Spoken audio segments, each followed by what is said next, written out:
I want to take a short second to quickly say something that I know will bring a lot of questions, but I don't have the chance to say these things to people because I have yet to meet a person who actually has any idea what they're really talking about other than something that they've studied and learned about. And there's nothing wrong with that, and I'm not trying to put these people down, but I just want to say something like this.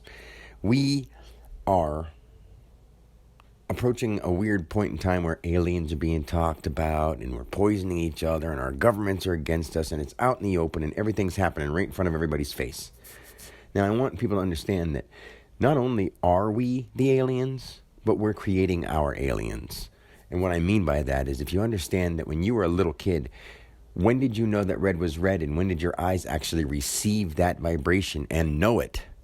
Because your brain had to gather those outside factors, bring them inside and manifest them into a form that then you finally learned what was called red, green, blue, yellow, whatever. Now, same thing with numbers and letters. You had to learn 0, 1, 2, 3, 4, 5, 6, 7, 8, 9 before you had 10, which is a 1 and a 0, and then a 1 and 1, and a 1 and a 2, then a 1 and 3, and they had to add up. When you add them up, they have to add up in a certain order in order to get bigger and to expand. After you learn them, you don't think of it that way, but in order to learn something, you have to do it in a progression. Okay? Now, because I've experienced this, and it's no question to me, I know that we are the aliens, and we are also the bugs and the animals, and we're creating our own new aliens. And the way we do this is if you understand that the universal mind needs to take in the information in order to build the materials to create what we spend our time on. Now, if you take a pizza dough and you throw a whole bunch of things in together and you mix them all up, it's going to be made and combined, depending on how well you mixed it, it's going to be combined with all the things you threw into it. Your body's the same, your mental body's the same, your spiritual body's the same, your light body, all these things are the same in those kind of comparisons. Now, how you had to learn 1, then 2, then 3, then 4, then 5, and so you could learn how to add them up and stack them up so that you could eventually later take those numbers and make bigger numbers and understand what they are and how to use them. We do that same thing with materials. How we take wood and nails and all these different things, and we learn how to make them into certain things, and we build them into materials. Nature's doing that, and nature does that through our minds, through our first, second, and third dimensional senses that we are not taught or haven't been taught to actually use. We live from the 3D world, and we think what we identify with is what matters. Some people don't, but on a whole, most of us do. Now, what I was saying with the numbers and letters, you have to do them in order to learn how to build them in sequence so that you can actually make things that others will understand your outcome with. Like, if I said 3 plus 4 is 25 just because I wanted to, people would say, no, it's not. But if you use them correctly, they work out correctly in the world that we all universally agree on. Now, what you need to understand is many animals do not see out of their eyes the way we see. Of course they don't. We know that some animals are, colorblind. We know some animals see differently. Some see heat patterns. Some see this. Some see that.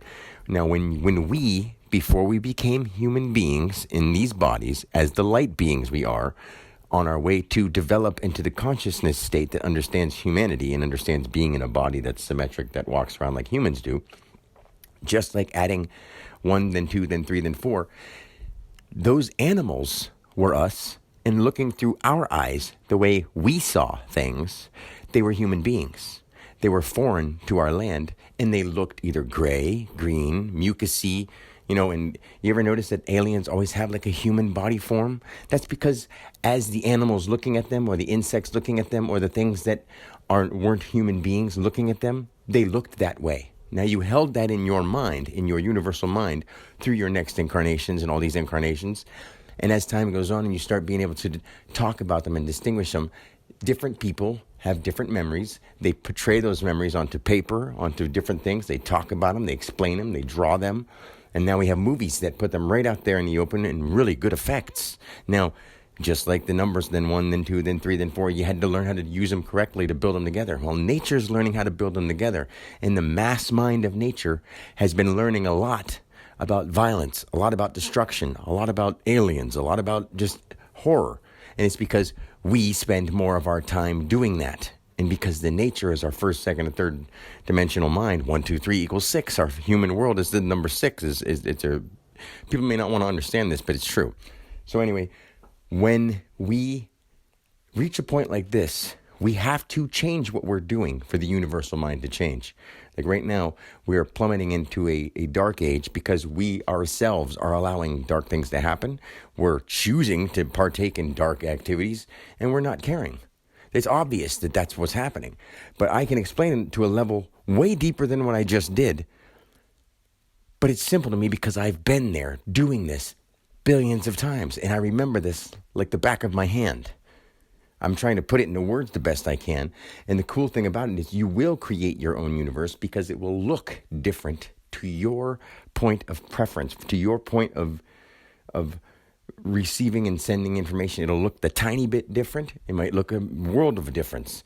But it's because you're using the way that you make and create things out of your mental light materials and your physical materials, the way you think. So in that same way, as we went from the animals or the beings that saw humans looking the way they looked in our eyes to that form of body, now we're in a human body, explaining how we looked when we were in those other bodies. And because the universal mind is catching that through enough time and repetition of us concentrating our effort and our ideas and our focus and our attention on those things, they're becoming real because nature creates them. What people don't understand is that's how it works. They've just never been taught because not one existing human being remembers a true past life. They only remember a human part that was during this one. And they fit right into the category because all names and all space and all letters will always apply to the word. And I can show you that. I mean, I'm not doing it because I want to. I'm doing it because I think you need it. I think we all are ready for it. I mean, I know we are, but I'm not trying to be, exact. And I'm not trying to be so to the point because most people don't like that. But at the same time, I have to tell you this kind of stuff because you came here to learn this. And I'm not ruining anything for you. I'm actually making it better instead of ruining it. I'm actually making it so that you can improve this lifetime and make the next one better and make the next one better over and over and over. We can increase from here. So the reason I'm saying these things is because people need to hear them and nobody else has ever experienced it. Now, if that stuff doesn't make a little bit of sense to you and you can't fathom how that could be possible, I understand how you could imagine that would be so difficult. But I know there's part of you in your mind that understands that the universal mind is way more powerful than you'll ever comprehend. And what I just said was a blip of what we can do. And I've seen so much that I want to teach people. But I can't teach people and tell anybody anything until I know that they're ready to handle it. And most people aren't even ready to handle the fact that they're being lied to and they got to stand up for themselves. And if they can handle that fact, they're afraid to do it. So what can you do with anybody who's not willing to do the right thing because they're scared? Can't do much. So, until next time, that's all I'm going to say.